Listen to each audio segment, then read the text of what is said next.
Have you seen the $10 Walmart Benchmade knife that broke the internet? Well, here it is. I got one. And yeah, I'm fibbing a bit. It's not really a Benchmade, but it looks an awful lot like the Benchmade bug out. It even has the Axis style lock that you see on a lot of Benchmade knives. I have it here on my actual Benchmade. This one was not $10. I'm embarrassed to say how much I paid for this. But, between the two, which one's the, best bang for the buck? Are they just as good? Is this $10 knife just as good as this? I think it was $250, $275 when I bought it. Ridiculously overpriced knife. Which one's better? Well, that's going to be up to you to decide. Now, this does have, and I think why people are getting excited, it has D2 steel, which is a decent steel, especially for the money. It's a real bang for the buck kind of option there. It's the same thing that's in the Icon knife that came out from Harbor Freight that pissed off all the knife fanboys. As I said, it's got the Axis style lock. I like the orange look to it. It's nearly a clone of the Benchmade Bug Out series. This one has, I think they all have this kind of black, not quite a stonewash, but a blackened surface on it. It has some jimping up top. Now, here's the question. Does this feel like a $200 knife or even a $40 knife?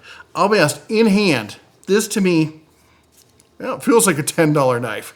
Not going to lie. In fact, this is the second cheapest knife I have in my collection, second only to my $6 gas station knife that I've had for years. And, it really just sits in there. I like the look of it. It kind of reminds me of a knife my grandfather had back in the day, the turquoise and everything else on it.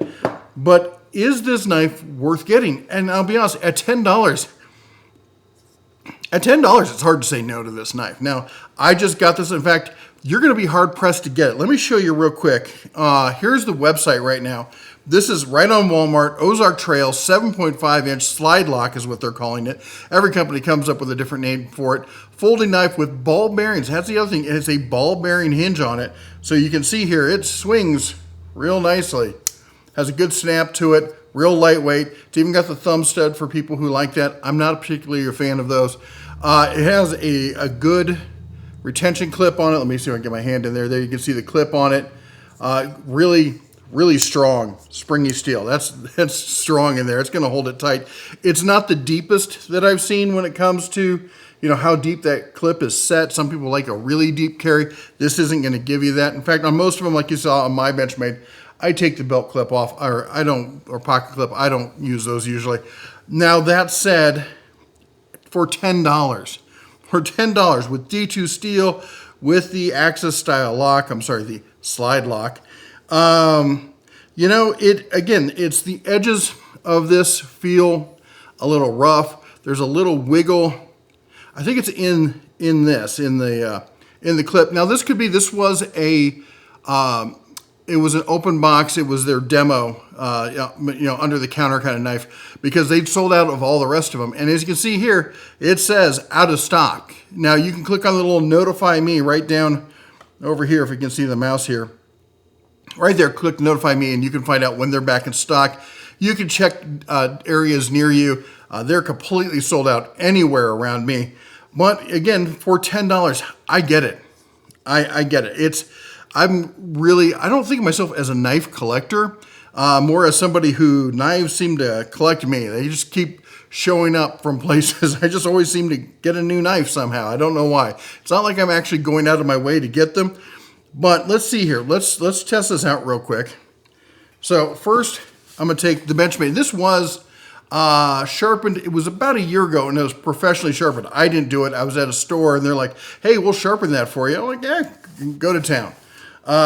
So let's see how this one does. This is cardboard, not paper, right? Does all right. I didn't want to do paper. The paper one is such a gimmick. It doesn't take much to slice through paper. So let's do this one. Actually, we're going to start here. We're going to punch in. All right, let me try that with this one, because that was really easy. Yeah, that's sharper than my actual Benchmade. Now, could be my Benchmade's gotten dull over the year. It happens. Let's try the old gas station knife. Let's see how it does. Watch it beat both of them. No, it's not going to do it. But this, Yeah, that was super easy. Barely an inconvenience, as they would say. All right. Am I going to say this is the best knife in the world? No. But it's definitely gained meme-like quality on the internet for a $10 knife to throw in the bag. I like it because it's orange. A lot of the interior, you go to reach in a bag, bags are dark. Often they're black on the interior. It's hard to find a knife. I get a knife like this, good luck finding it. I have this thing, and it jumps right out at you, all right? That's like when my hunting knives are all orange, so when I reach in the bag out there, I can find them easily. I get it.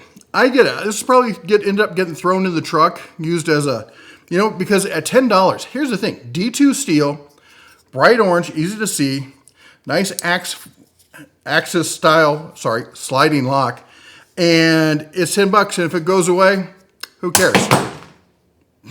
Anyway, there you go. For those of you who are interested in it, you can check it out. I'll put a link down below. You can check your local Walmart to see if they have it, or you can get on the notify list, and when it comes back in stock, hopefully they'll email you. Good luck with that. Anyway, if you like what we're doing here, chomp the old like button, smash that subscribe, ring the bell on the way out. You all take care. God bless. And as always, shine on.